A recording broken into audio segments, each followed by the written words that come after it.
เพราะว่าเห็นหน้าน้ำเงินแล้วไม่ต้องกลัวครับแดงไตอัดหัวนมครับน้ำเงินออกมาอยู่ครับการเนื้อเพราะเขาที่เขานั่งแดงตัดฝ่ายล่างกัดแขวยุ่มก้นแต่ว่าแขวโบมีกัดติดสติ๊กเจ้าของครับยางเขามาหาทั้งไฟบอไซพันยางนะครับแดงกัดแขวยุ่มก้นตีนจังอีกฝ่ายนึงน้ำเงินเครื่องส่วนมาสั่งแต่พอมันปรมาการก็อยู่ไหนก็จังเบาลงได้ลุกได้ครับก็ถามว่าละครับเราว่าบุญบ้านเฮาเนี่ยมันบุญบ้านเฮาเนี่ยนี่ขอบคุณหลายๆนะครับที่ใจอายร่วมลุกขึ้นมาตามพาไปขันถึงราคาให้สบายใจครับพี่น้องในเรียนเหมือนทุกคนแต่ว่าขันถึงหลังค่าเราไม่ลงแน่นอนอุ้ยสันติมานสุราเสือกว่าเอาเสือกทำวัวล่ำทำมวยครับแดงกดข้อมาสิงยำครับท่านอย่าสับเยอะเติมกันกันลงไปกันได้แต่เอาคนลูกกันฮักพ่อแย่งหรือจะมาพันงูอยู่กันแย่ในการลงกันได้งั้นพักแถวยุ่งก้นแถวพันบ่มีครับไปมันไปกับพ่อแย่งแดงมาสิกันครับเป็นขาสั่นครับขาปลุกไฟครับซับไปที่ท้ายไฟขาเกี่ยวว่าเป็นงูทางแหติดบ้างครับดูอยู่อินติดกันกัดแถวจุ้งกันมาการกันบ้างแดงกันบ้างน้ำมันแดงเอาลงไปจับเชือกไปที่นี้กันก็มาจับกันจับสองมือเลยแล้วกดข้อมากขาเกี่ยวไปลุงทั้งใจเราใจดีครับทักเป็นพระเจ้านี่ลูกสารภาพครับเอิ้นมันยังปั่นไหนหมดยังพอแกงก่อนระวังแข็งควรมายุ่งครับไฟแดงนี่ก็ธรรมดาครับระวังครับไฟแดงยัดใส่เข้ามานี่ลูกเจ้าไปนั่นลงมาเป็นเกียร์ลูกบอลกลางสนามอย่าสั่นอย่าเติมระวังกระเจ้าพยิงทั้งปุ้งเป๋ว่าไม่เกียร์น้อยลงทับเลือดมาดิลงได้ยกที่2 3ยกโม่ผลเนี่ยที่2อย่างที่มันมีฮะสั่งไปที่เนี่ยพี่ลูกพญาลูกมันไหนเลือกพี่ได้ไหมเลือกพี่ได้ไหมพี่สันติกับพี่มานสุราเฮ้ยคุณหมอเตรียมนะยก2นะอาจารย์สุรศักดิ์ให้เราบอกว่าใจเย็นบอกไปทั้ง2ฝั่งเลยคุณทางยังช่วยให้ใจผมมึงเข้าหายใจอยู่ได้ซื้อหนาตัวนารักครับเจ็ดพันอยู่นี่ยก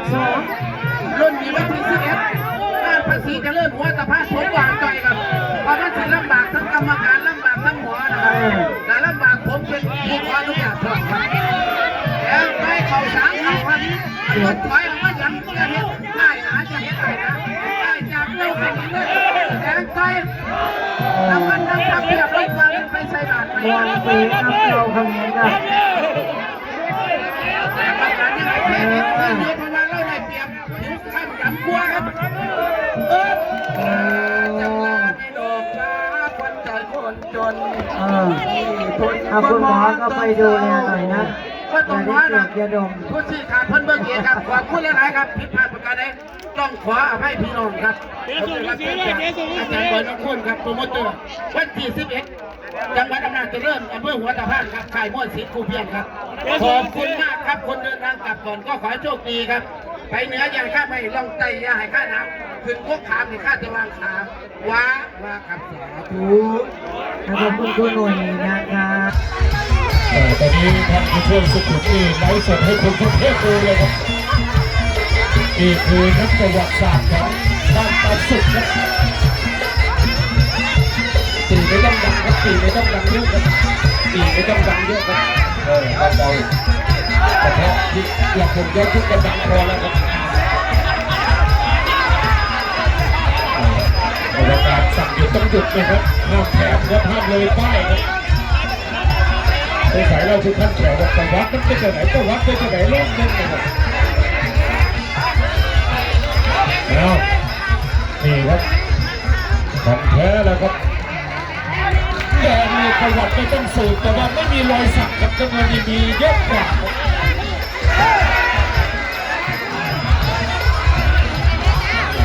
ดูลีลาดูลีลาเอาครับแต่ทำนะ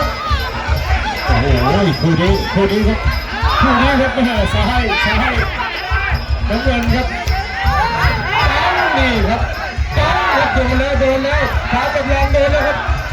ขาจำลองเอาดูครับโอ้โหมาใหม่นี่แกดันไส้ตรงที่ว่าไปต้องสืบประวัตินี่เลยครับมาจากไหนครับมาใหม่บอกว่าจะมาจากไหนไม่รู้ครับมาเจอม้าใหม่เลยนี่ครับวางแข้งขวาฟ้าจำลองเนี่ยโยกพองามครับโยกพอสวยพองามแต่ว่ายังไม่เห็นอาวุธฟ้าจำลองเลยครับยังไม่เห็นอาวุธฟ้าจำลองครับมาแล้วหมัดซ้ายฟ้าจำลองดูยกสองครับเนี่ยก็ฝ่ายเปิดเกมครับทางด้านของน้ำใหม่ครับเอาแล้วครับ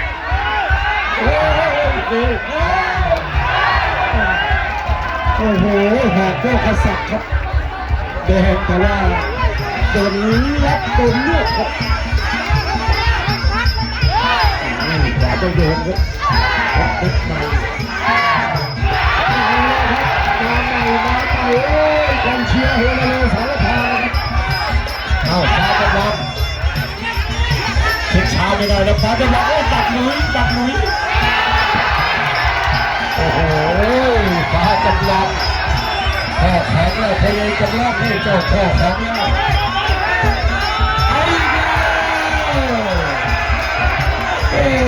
มีหน้าครับแกถึงไม่มีรอยสักครับฟ้าจำลองครับ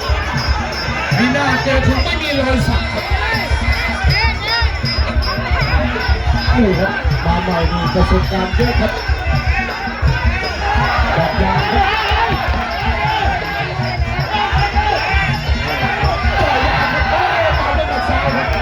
มาใหม่ล็อกเชียบล็อกฟ้ากำลังเตะมา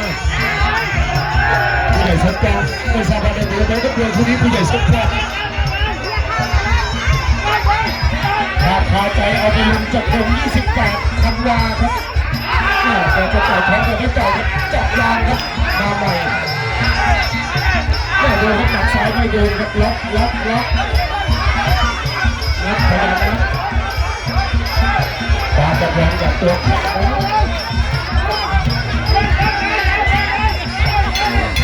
ยกที่2โชว์ครับแสดงสามทองได้รับการช่วยเหลือครับดูครับวัดกันทุกอย่างนะครับตอนนี้ครับสอบครับเอาจนได้ครับต้องเงินครับผู้ไทยเล่นในยุคสร้างได้ไปฟ้าจำลองโดนหนักฟ้าจำลองโดนสอบเข้ามาแล้วครับฟ้าจำลองเข้ามาแล้วครับฟ้าจำลองแดงครับเป็นยังไงใต้ท้อง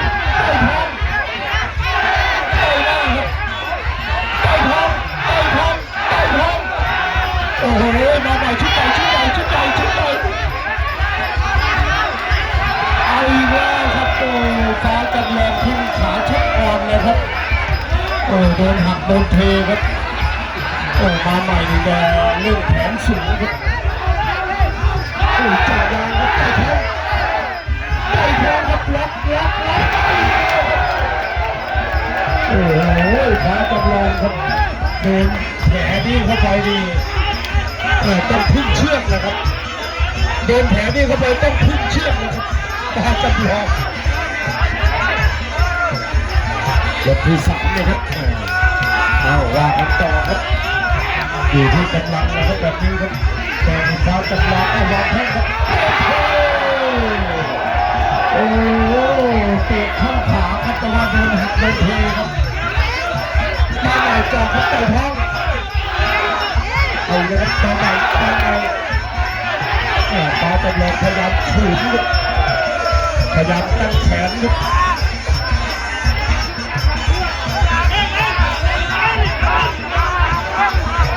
ที่สักโอ้โหช้าจำลองลุกช้าครับโอ้เจอแผนนี้เข้าไปครับแล้วตัวเอกนี่นักสิทธิ์สิริครับกับปฏิภาณบนเวทีครับโอ้โหเอาอยู่แล้วครับ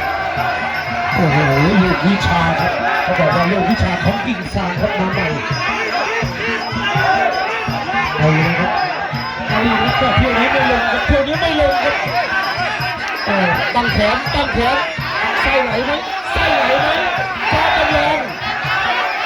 เอาแล้วครับฟ้าจำลองเดินไทยคืนชีพโอ้โหแต่ละคนมีศอกครับโอ้โหชักทำไม่ลงเลยครับมาใหม่ครับเดินแขนตั้งแขนครับจอกครับไต่ท้องครับฟ้าจำลองสาวหมัดรวบได้ครับทำใหม่ครับโอ้โหลูกวิชาครับลูกวิชาครับไม่ฟาวครับลูกนี้ไม่ฟาวเลยครับเป็นลูกของกิ่งชาเอากิ่งซางครับตั้งแขนฟ้าจำลองตั้งแขนฟ้าจำลองชักไม่ลงนะครับแต่ฟ้าจำลองนั่นเป็นดีน้ำใหม่ครับดูที่ความถี่ของอาวุธเลยครับฟ้าจำลองครับใจหลังชักจะขึ้นเลยครับฟ้าจำลองลงบ่อยๆนี่ไม่เป็นผลดีนี่ครับต้องไม่ล้มครับฟ้าจำลองครับโดนเลือดอีกแล้วครับโอ้โหหลบจะใส่ครับฟ้าจำลองลูกช้าครับฟ้าจำลองเริ่มมียกสี่ครับ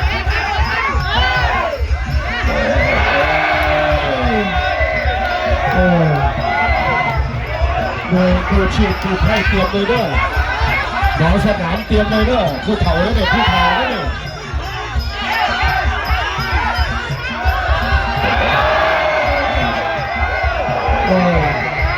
อีโต้พลังฟ้าจะรอดได้ไหม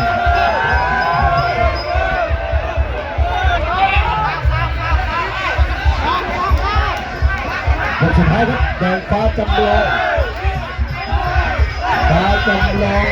นี่ครับสอพิทักษ์ชนน้ำเงินมาใหม่ลูกจับเก่าครับนี่ครับมาประสิทธิ์14 มีนาคมเป็นที่ว่าอีกหนึ่งหน้าประวัติศาสตร์ครับ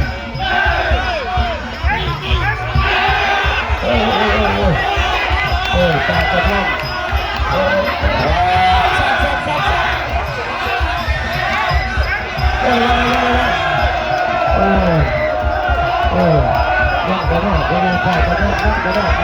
ยังอยู่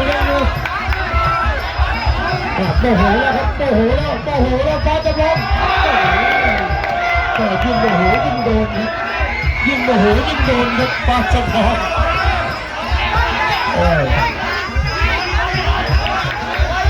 มาใหม่จะมีแผนครับมีซ้ายแย่เอาล็อกอีกแล้วครับต้องเซฟนะครับหมดยกสุดท้ายเห็นบอลพยายสาใส่เสียงเห็นบอลเอาเลยดีนะเห็นบอลพยายสาแล้วยอด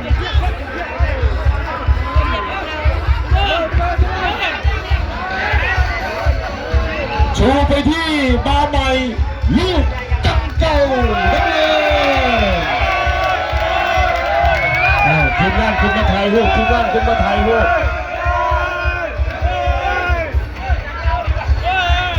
เดี๋ยวให้ทีมงานเขาถ่ายรูปก่อนเพราะว่าผู้ใหญ่